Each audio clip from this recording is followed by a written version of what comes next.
किस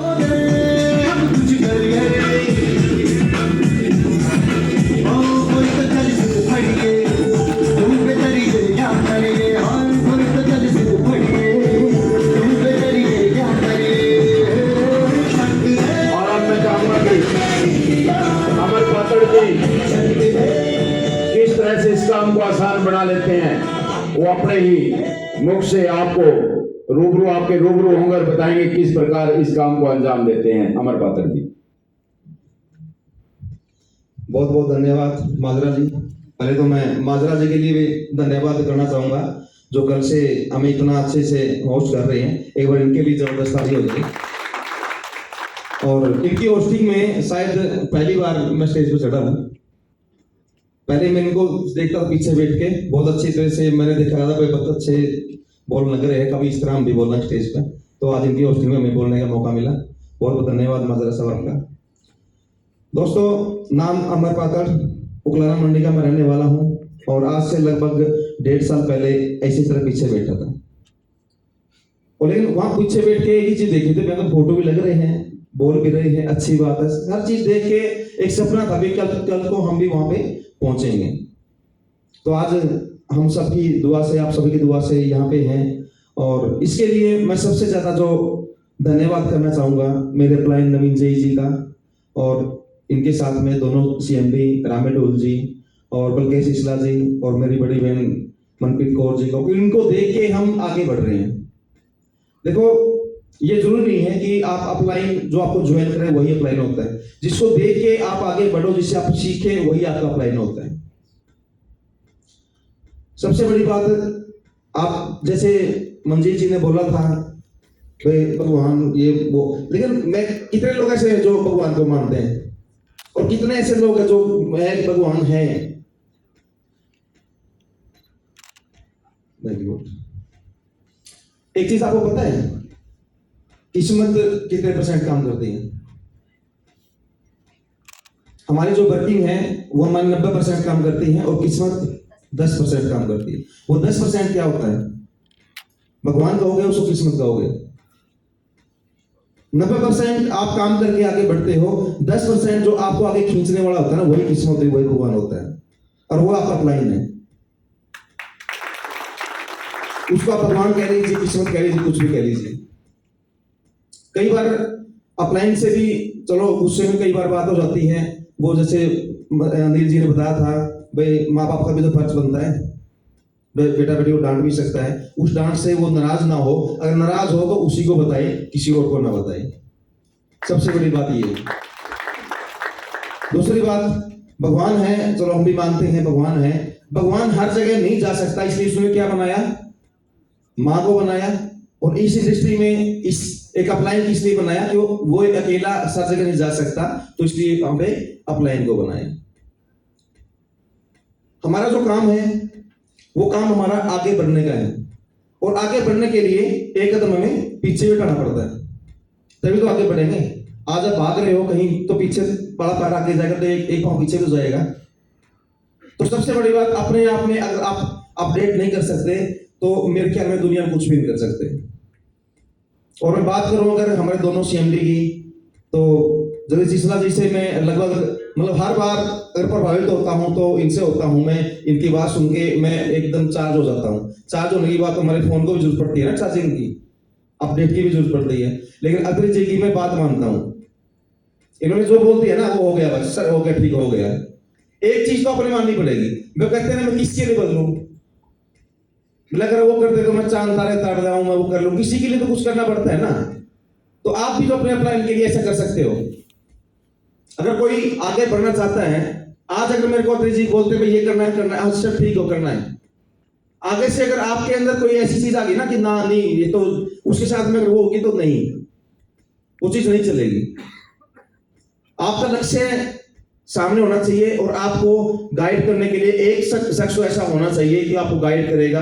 क्योंकि हम जब पहली क्लास से स्कूल में जाते हैं ना, तो जब कॉलेज और यूनिवर्सिटी में जाते हैं तभी हमें कोई तो गाइड करता है, तभी आगे बढ़ पाते हैं हम। दूसरी बात, प्रोडक्ट के बारे में शायद किसी को बताने की जरूरत नहीं है। प्रोडक्ट के रिजल्ट है, आप सभी ने बोला है, उसके ऊपर हम बात नहीं करेंगे क्योंकि हमारे प्रोडक्ट है इतने जबरदस्त कि हमें किसी को ज्यादा बताने की जरूरत नहीं पड़ती। यूज करेगा तो ऑटोमेटिक उसको फायदा होगा, फायदा होगा तो वो चीजें ऑटोमेटिक सामने आएगी, तो दूसरों को बताएगा, क्योंकि वो चीजें ऐसी हमारी जो हमने एक ऐसी चीज उनको दे दी तो उसके बारे में ज्यादा हमें चर्चा नहीं करनी चाहिए। दूसरी बात, देखो इस दुनिया में, इस समाज के अंदर जो चीजें नहीं आई है उसका विरोध भी हुआ है और उसके दुष्परिणाम भी आए हैं। वही ऐसी ही इंडस्ट्री जब 1994 के आसपास इस भारत में आई थी तो उसके बाद इसके दुष्परिणाम भी आए हैं और इसके फायदे भी हुए हैं। तो नुकसान क्या थे कि हमारे उसके साथ कुछ डुप्लीकेसी आ गई। वो जुगाड़ी बोलते हैं ना, इंडिया में एक वो बोलते जुगाड़ मिल जाएगा, वो कुछ नहीं, जुगाड़ तो कहीं ले लो चाहे आप।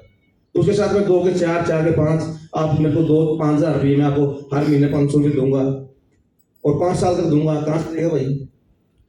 जब तक आते रहेंगे देता रहेगा, जब तक आने बंद हो गए तो बंद हो गया। आप मेरे को 10,000 रुपये, मैं आपको 1,000 रुपये महीने दूंगा। तो वो दुष्परिणाम थे।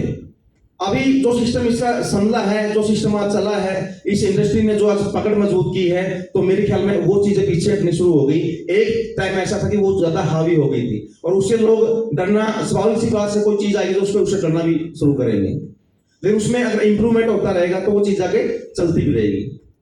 मोबाइल फोन कितने यूज करते हैं? सभी करते हैं, मेरे 2-2 3 भी हो गए किसी के पास। तो अब क्या मोबाइल फोन का दुष्परिणाम नहीं आया? यूज तो हम सभी कर रहे हैं, इसके साइड इफेक्ट नहीं है? क्या क्या साइड इफेक्ट है? जो सबसे बड़ा साइड इफेक्ट है हमारी प्रकृति के ऊपर, हम सुबह से उठा करते हैं, चूं चूं चूं की आवाज नहीं आ करती, आ जाती है, तो ये दुष्परिणाम नहीं है। आज हमारे बच्चे से लेके, आज बच्चों से क्या 3 साल 2 साल के बच्चों को चश्मे लग रहे हैं, किसी वजह से लग रहे हैं। आज एक बच्चा बोल नहीं सकता, पैदल नहीं चल सकता, लेकिन बैठ सकता है, वो मोबाइल के ऊपर गेम खेल रहा है, तो वो दुष्परिणाम है। इसी तरह से इस इंडस्ट्री में जो जितने भी कंपनी आई है, बहुत सी कंपनियां ऐसी आई है डबल करने के चक्कर में, 2 महीने में डबल, 4 महीने में डबल, साल में डबल। वो डबल कोई नहीं होता। अगर ऐसा डबल हो तो पूरा हिंदुस्तान गवर्नमेंट नहीं कर ले, सरकार नहीं कर ले, सरकार के पास पैसे नहीं है। आज हर महकमा का टाइम चल रहा है, क्यों चल रहा है? वो वहां लगा दे पैसे, वहां डबल कर लेगा। तो ये चीजें हमें समझनी पड़ेगी कि हमारे पास क्या चीज है और हम लोगों को क्या दे रहे हैं। सबसे बड़ी बात यही है।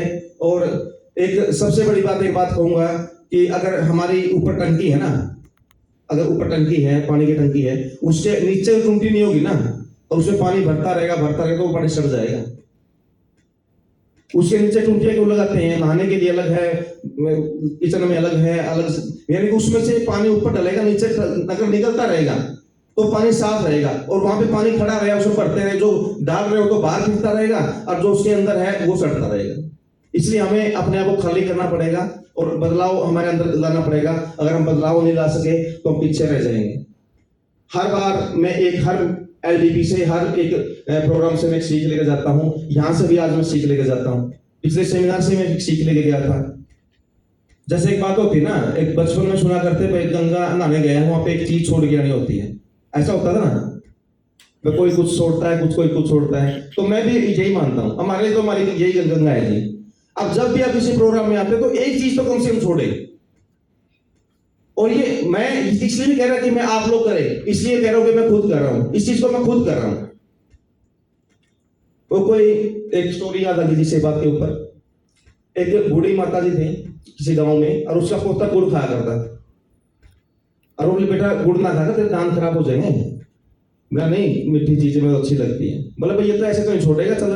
वो माता जी किसी महात्मा के पास आया करती, और उस महात्मा के पास जाने के बाद में वो बोले कि महात्मा जी मेरा पोता है ना गुड़ बहुत खाता है, इसको बोलो गुड़ ना खाए। तो वो महात्मा जी कहने लगे माँ इसको ना 15 दिन बाद लेके आइए। चलो 15 दिन बाद ले आएंगे। तो जैसे 15 दिन बाद दोबारा वो गई तो उसने, महात्मा जी ने उसको कहा भाई गुड़ मत खाकर छोड़ दे इसको। ठीक है जी। वो माता जी भी चंबे पड़ गए जी, ये बात तो 15 दिन पहले भी कैसे थे आप, आज आपने ये बात कही। बोले भाई कोई बात नहीं, आज कहते नहीं, आज इसका तो बताओ मैंने क्या कारण था। भाई ये बात तो पहले भी कह सकते थे आप। बोले भाई 15 दिन पहले मैं खुद खाया करता, पहले मैंने छोड़ा है, फिर मैंने इसके बच्चे को बोला। तो ये इंप्रूवमेंट तो हमारे अंदर देखो आना चाहिए। दूसरा हमारा लक्ष्य, जब तक हमारा लक्ष्य नहीं होगा ना कि हमें जाना क्या है, और लक्ष्य के लिए दो आदमी को आपको पकड़ने पड़ेंगे, एक तो आपका वकील पकड़ना पड़ेगा और एक आपका जज पकड़ना पड़ेगा। और जज और वकील मिल जाए ना तो बड़े से बड़े केस को जीत सकते हो। क्यों माजरा साहब, कहाँ गए माजरा साहब? सही बात है ना, जब वकील को मिल जाते हैं तब तो आप दूसरे आदमी हो जाए ना, वकील की तारीफ करें। एक तो खुद ही है, दूसरे आप हो यहाँ से बच नहीं सकते। चलो, क्योंकि जब वकील और जज ना मिल जाते हैं तो आपको कोई उसमें केस में रह नहीं सकता। तो यहाँ भी दो आदमी तो कम से कम ऐसे रखिए कि एक तो आपका अपलाइन हो और एक आपका अपलाइन से कोई भी हो, आपकी लाइन के अंदर आपके सीनियर में कोई भी हो, जिससे आप कोई भी दिक्कत ऐसी हो भाई, कई बार क्या होता है कि अपलाइन कहीं बैठा है, मीटिंग में बैठा है, बात ना कर पाए, तो उसका फोन नंबर जड़ से आप उनके पास फोन कर दो। तो हमारे पास यहाँ 4-4, 5-5 बैठे हैं, हम तो कर लेते हैं, लेकिन कम से कम दो आदमी तो हमारे ऐसे होने चाहिए कि हमारा एक वकील और एक जज जो आपका हर मुकदमा लड़े। और लक्ष्य की बात है, लक्ष्य के बारे में एक ही बात कहूंगा, महाभारत के बारे में कितने लोग जानते हैं? सारे जानते हैं ना। तो महाभारत में द्रौपदी का स्वयंवर हुआ था। कैसे हुआ था? एक मछली लगा दी थी ऊपर और उसमें वो उसकी आंख में निशाना लगाना था। तो उस दौरान क्या था कि सभी ने पूछा भाई तुमने इसमें क्या देख रहा है? गुरु द्रोणाचार्य उनके साथ गए थे, सभी शिष्यों के साथ में थे, उसमें दुर्योधन भी थे, भीम भी थे, सभी थे। तो सभी ने कहा जी हमें तो मछली दिख रही है। और सबसे लास्ट में जब अर्जुन से उन्होंने पूछा ना द्रोणाचार्य जी, भाई इसमें तूने क्या देख रहा है? बोले सर मुझे तो सिर्फ चिड़िया की आंख दिख रही है। मछली की आंख दिख रही है। तो मछली की आंख, जब तक आप मछली की आंख नहीं देखोगे, मतलब सिर्फ मछली की आंख है, वो घूम रही है कैसे है हमें नहीं पता, हमें तो करना है जी। और ज्यादा टाइम लेते हुए फिर वही सर की 50 मिनट में से कम होने लग रही है, तो उस 50 मिनट तो सर की चाहिए हमने।